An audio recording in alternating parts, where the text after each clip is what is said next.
আসসালামু আলাইকুম, সবাইকে শুভেচ্ছা জানাচ্ছি।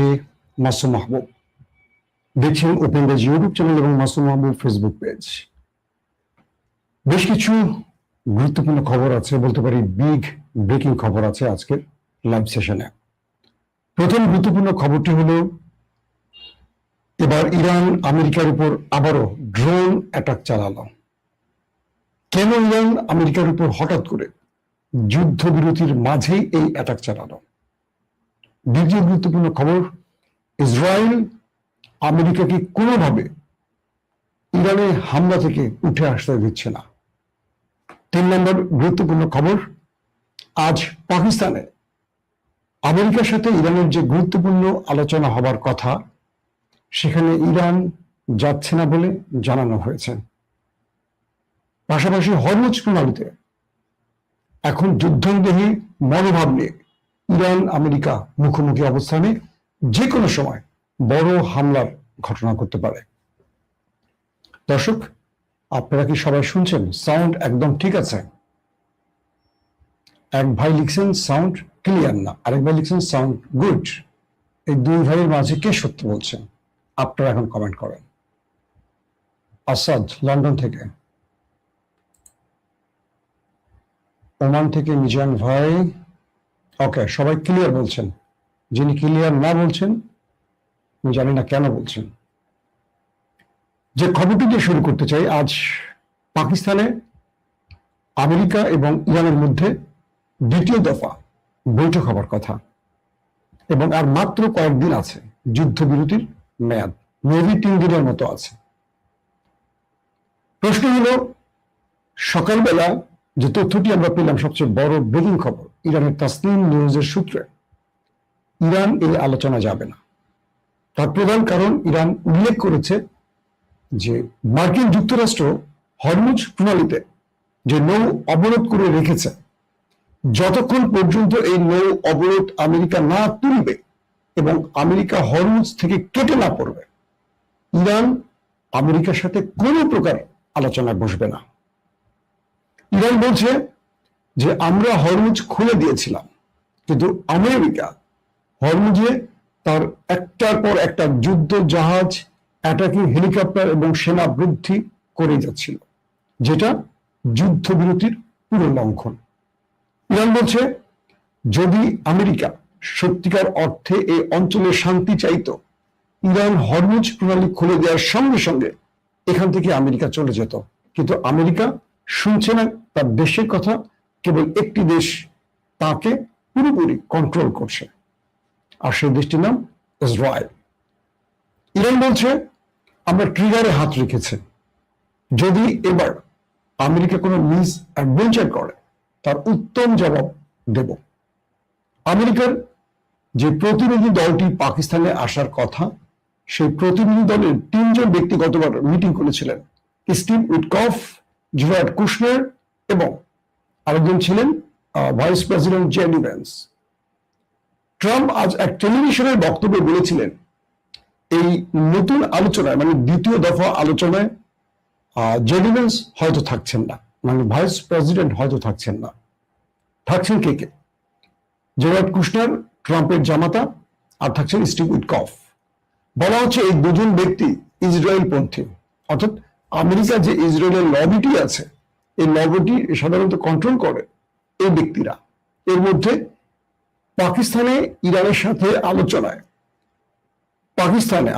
পাকিস্তানে ইরানের সাথে আলোচনায় আমেরিকা এমন 2 জন ব্যক্তিকে চয়েস করেছে যারা দুজনই ইসরায়েল পন্থী। তাহলে আমেরিকার উদ্দেশ্য কি? জেডি ভ্যান্স কিন্তু ইসরায়েল পন্থী নন, হঠাৎ তাকে বাদ দেওয়ার কারণ কি? এটিও একটি কারণ আমেরিকার উদ্দেশ্য বোঝার জন্য।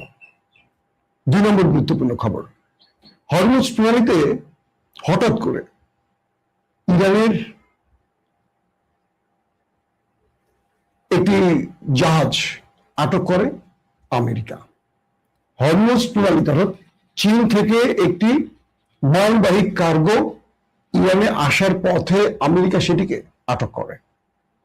এরপর সিগন্যাল বারবার দেওয়ার পর ইরানের সেই জাহাজটিকে আমেরিকা না ছাড়লে ইরান আমেরিকার যুদ্ধ জাহাজের উপর ড্রোন অ্যাটাক চালায়। লাস্ট খবর পাওয়া পর্যন্ত কজন নিহত বা আহত সেই বিষয়টি এখনো স্পষ্ট জানা যায়নি। বলা হচ্ছে যে আমেরিকা ইরানের এই জাহাজটিকে আটক করে নতুন দিকে এই যুদ্ধের মোড় ঘোরাতে চাইছে। আর ইরান যখন জানতে পারলো তার জাহাজ আটক করেছে আমেরিকা, তখন তারা ড্রোন অ্যাটাক চালালো আমেরিকার উপর। তার মানে যুদ্ধবিরতির মধ্যে ইরান প্রথম অ্যাটাকটি চালালো আর আমেরিকা প্রথম নিয়মটি ভঙ্গ করলো ইরানের জাহাজ আটক করে। তার মানে এক বাক্যে আমরা বলতে পারি যুদ্ধকে আবারও টেনে আনছে আমেরিকা। ইরান বলছে আমরা সর্বোচ্চ ধৈর্যের পরিচয় দিয়েছি এবং সেই ধৈর্যের বাঁধ ভেঙে দিচ্ছে ডোনাল্ড ট্রাম্প। তিনি কখনো স্থির কোনো সিদ্ধান্তে থাকছেন না। তিনি গতকালকে বলছেন পুরো ইরানকে বোম্বিং করে ধ্বংস করে দেবেন। এর আগে বলেছিলেন ইরানকে তিনি পাথরের যুগে পাঠিয়ে দেবেন। তার পরপরই তিনি বলেছিলেন পুরো ইরানি সভ্যতাকে ধ্বংস করবেন। এটি কোনো সভ্য মানুষের বক্তব্য হতে পারে না। ইরান চাচ্ছে শান্তি, কিন্তু বারবারই উত্তপ্ত বাক্য বিনিময়ের মাধ্যমে যুদ্ধকে মাঠে গড়াচ্ছে ট্রাম্প, আর তাকে নেতৃত্ব বা নেপথ্য থেকে সকল কাজের নির্দেশদাতা ওই দেশটি অর্থাৎ নেতানিয়াহু। ইরান বলছে যদি আমেরিকা যুদ্ধ চায়, ইরান এই যুদ্ধে তার সঙ্গে মুখোমুখি দাঁড়িয়ে যুদ্ধ করতে প্রস্তুত, যাতে করে কখনো বিশ্ব বলতে না পারে ইরান যুদ্ধটাকে ছড়িয়েছে। এই পরিস্থিতির মধ্যে এখন আমাদের সামনে সবচেয়ে বড় প্রশ্ন, যুদ্ধটা কি তবে শুরু হয়ে যাচ্ছে? নিশ্চিন্তে বলা যায় আগামী 24 ঘন্টা হবে খুব ক্রুশিয়াল, খুব টেনশনের। কারণ পাকিস্তানে যদি আজকে শেষ পর্যন্ত ইরান না পৌঁছায়, তাহলে দ্বিতীয় দফা আলোচনা ভেস্তে যাবে। আর ইরান আমেরিকার উপর চাপ প্রয়োগের জন্য তারা এই আলোচনায় বসবে না যতক্ষণ পর্যন্ত হরমুজ প্রণালীতে নৌ অবরোধ বহাল রাখবে আমেরিকা। দর্শক, 3 নম্বর গুরুত্বপূর্ণ খবরটি হলো ইরান এবং আমেরিকা আবারও মুখোমুখি হয়ে গেছে ইতিমধ্যে এবং দুই পক্ষ যুদ্ধের জন্য সব রকম প্রস্তুতি নিয়ে ফেলেছে। বলা হচ্ছে যে ইসরায়েল আমেরিকাকে কোনোভাবে এই যুদ্ধ থেকে সরে আসতে দিচ্ছে না। আমেরিকার জনগণ 73% জনগণ এই যুদ্ধে আমেরিকাকে বলছে যে মানে ডোনাল্ড ট্রাম্পকে সাপোর্ট দিচ্ছে না। 73% মার্কিন যুক্তরাষ্ট্রের জরিপ, গণমাধ্যমের জরিপ। আমেরিকানরা 73% চাচ্ছে না আমেরিকার যুদ্ধটা করুক, কিন্তু 73%-এর বাকিটা কত পার্সেন্ট থাকে বলেন? এই জনগোষ্ঠী চায় ট্রাম্প যুদ্ধটা করুক। বলা হচ্ছে ওই জনগোষ্ঠী ইসরায়েলের মদতপুষ্ট। এখন ডোনাল্ড ট্রাম্প পুরো একদিনের মধ্যে কমপক্ষে যদি 100টা পোস্ট করেন, 100টা পোস্টই হয় ভিন্ন ভিন্ন। অর্থাৎ সকালে তিনি বলছেন আমি চা খাবো, একটু পরে তিনি বলছেন আমি চা খাবো না, আমি কফি খাবো। তারপরে পোস্টে তিনি বলছেন আমি চা কফি কোনোটাই খাই না, আমি একটু লাল পানি খাবো।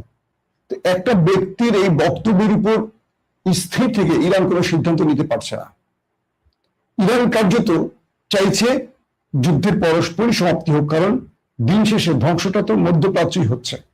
আর আমেরিকা গর্তনি করছে, কোনোভাবে ইরানকে একটা উইন উইন সিচুয়েশনে পৌঁছতে দেবে না। পাকিস্তান তাসনিম নিউজের তথ্য মতে পাকিস্তান একাধিকবার ইরানের দুয়ারে এসছে। সর্বশেষ পাকিস্তানের সেনা প্রধান ফিল্ড মার্শাল আসিফ মনির এসছেন। তারা ইরানকে বোঝাতে চেয়েছেন আমেরিকা একটা শান্তিপূর্ণ যুদ্ধবিরতি চায়, কিন্তু তাসনিম নিউজ বলছে যে আমেরিকা এই বক্তব্যটি দিলেও ভেতরে কোনোভাবেই তারা যুদ্ধবিরতিকে চাচ্ছে না, তারা ইরানকে ধ্বংস করতে চায়। ইসরায়েলের গণমাধ্যমের তথ্য অনুযায়ী ইসরায়েল এবং আমেরিকা এবার ইরানে ভয়াবহ অ্যাটাক করার পরিকল্পনা করছে এবং আল জাজিরা রাশিয়ার ইন্টেলিজেন্স সোর্স গুলো, মানে রাশিয়া থেকে যে ইন্টেলিজেন্স সোর্স বা গোয়েন্দা তথ্যগুলো ভ্লাদিমির পুতিনের কাছে এসছে, ভ্লাদিমির পুতিন ইরানকে কয়েক দফা সতর্ক করে বলেছে রাশিয়া মানে কি বলে আমেরিকা, তারা ইরানে এবার ভয়াবহ অ্যাটাক করতে যাচ্ছে। ইরান পাল্টা বলছে যে এবারের হামলাটি আমেরিকা যাই করুক তার চেয়ে ভয়াবহ হামলার জন্য প্রস্তুত ইরান। অর্থাৎ এই লড়াইটাকে আবারও বড় ফ্রেমে নিয়ে যাচ্ছে দেশ দুটো। এখন কোন দিকে যাবে? একদিকে আমেরিকা হরমুজ প্রণালী বন্ধ করে উত্তেজনা বৃদ্ধি করছে, অন্যদিকে একের পর এক যুদ্ধ জাহাজ বৃদ্ধি করছে, রণতরীকে টেনে আনছে। পাশাপাশি তিনি আলোচনা করছেন, ইরানকে সাপোর্ট দিচ্ছে এই মুহূর্তে নেপথ্যে গালফ কান্ট্রি। তারা দেখছে যে দিন শেষে সবচেয়ে বেশি ক্ষতিটা গালফের হচ্ছে, অর্থাৎ আরব দেশের হচ্ছে। আরব দেশগুলো আমেরিকাকে বলছে যে তুমি তোমার গোয়ার্তমি করে শেষ পর্যন্ত আমাদের দেশগুলোকে ধ্বংস করছো, আমাদের অর্থনীতির 12টা বাজাচ্ছ, আমাদের বিভিন্ন সম্পদের ধ্বংস করছো। তোমাকে আমরা ঘাঁটি দিয়েছিলাম আমাদের নিরাপত্তার জন্য, তুমি তো আমাদের কি, তুমি তো নিজের নিরাপত্তা দিতে পারছো না। ইতিমধ্যে লেবাননও যুদ্ধবিরতি লঙ্ঘন করে ইসরায়েল হামলা করেছে। অর্থাৎ এই দুটো দেশ কারো কথাই ঠিক মতো রাখছে না, একদিকে শান্তির কথা বলছে, অন্যদিকে উস্কে দিচ্ছে যুদ্ধের জন্য। এই পরিস্থিতিতে মার্কিন যুক্তরাষ্ট্রের ভেতরে গুরুত্বপূর্ণ বৈঠক করেছে ডোনাল্ড ট্রাম্প তার জেনারেলদের সাথে। জেনারেলরা কেউ যুদ্ধের পক্ষে ডোনাল্ড ট্রাম্পকে সমর্থন দেয়নি, এক বাক্যে বলছে এই যুদ্ধ আমাদের কিছু দিতে পারবে না। পুরো হিসেব বলছে, যুদ্ধের পুরো গ্র্যাব বলছে যে আমরা পরাজয়ের মুখে। ইরান আবারও জানিয়েছে তার 80,000-এর অধিক ড্রোন প্রস্তুত আছে। বিভিন্ন গণমাধ্যম, বিবিসি, সিএনএন এর মতো গণমাধ্যম বলছে ইরানের কাছে এখনো 40% ড্রোন মজুদ আছে। সিএনএন তো আমেরিকার পত্রিকা, তার মানে যদি ওরা 40 বলে, 40% আমরা ধরে নিতে পারি 70% বা 60%, ওরা কমিয়ে বলে। যদি 40% সত্য হয় তাহলে আমেরিকা ইরানে কি ক্ষতি করতে পেরেছে? ইরান তার শক্তি এখনো ধরে রেখেছে। ইরান তার ভয়ঙ্কর মিসাইলগুলোকে প্রস্তুত করেছে, লঞ্চে বসিয়ে রেখেছে। যে কোনো সময় ট্রিগারে চাপ পড়বে, যে কোনো সময় হামলাটি হতে পারে। বিশ্ব গণমাধ্যমগুলো বলছে আজকের আলোচনা ভেস্তে যাওয়ার সঙ্গে সঙ্গে দুই পক্ষের মধ্যে হয়তো বা আজকে থেকে লড়াই শুরু হতে পারে, অথবা অলৌকিকভাবে দুজনের মধ্যে আবারও কোনো একটা আলোচনা হতে পারে। মূল সমস্যাটা হলো ইরান যে প্রধান দাবিগুলো করছে, আমেরিকা সেই দাবিগুলো মানতে চাইছে না কোনোভাবে। আমেরিকা ইরানকে একটি পজিশনেও বিষয় দিতে চায় না। আর ইরান বলছে তার যে কটা প্রস্তাব, এগুলো একটা না মানলেও তারা আমেরিকার সাথে আলোচনায় বসবে না। তার মানে আমরা এক বাক্যে বলতে পারি শেষ পর্যন্ত যুদ্ধবিরতি লঙ্ঘন হয়ে যুদ্ধটা শুরু হচ্ছে। এক প্রকার যুদ্ধ শুরু হয়ে গেছে, কারণ ইরানের জাহাজ যুদ্ধ জাহাজ নয়, এটি হলো কার্গো জাহাজ, মালবাহী জাহাজ, যেটি চীন থেকে এসছে, এটি আমেরিকা আটক করেছে। ইরান আমেরিকার যুদ্ধ জাহাজে কিন্তু ড্রোন হামলা করেছে। তার মানে যুদ্ধ এক প্রকার শুরু হয়ে গেছে। এখন মার্কিন যুক্তরাষ্ট্রের গভীর রাত, কোন সিদ্ধান্তটি আসে হয়তো আমরা নেক্সট ভিডিওতে বলতে পারবো। তবে সবচেয়ে ডেঞ্জারাস যে বিষয়টি, সেটি হলো দুই দেশের মধ্যে যুদ্ধের সব রকম প্রস্তুতি হয়ে গেছে এবং যে কোনো সময় যুদ্ধটা শুরু হয়ে যাবে। এক বাক্যে আমরা বলতে পারি আমেরিকা, ইসরায়েল এবং ইরানের মধ্যে যে ভয়টি আমরা করেছিলাম, বা এই যুদ্ধবিরতি যেহেতু পাকিস্তান যাচ্ছে না ইরান, তার মানে এই যুদ্ধবিরতিটা আজকে থেমে যাচ্ছে, বন্ধ হয়ে যাচ্ছে। নতুন করে মধ্যপ্রাচ্য আবার লড়াইয়ের মাঠে নেমে যাচ্ছে। বিশ্ব রাজনীতি কোথায় যাচ্ছে, বিশ্ব অর্থনীতি কোথায় যাচ্ছে, ডোনাল্ড ট্রাম্প বা নেতানিয়াহু সেই দিকে নজর দিচ্ছে না।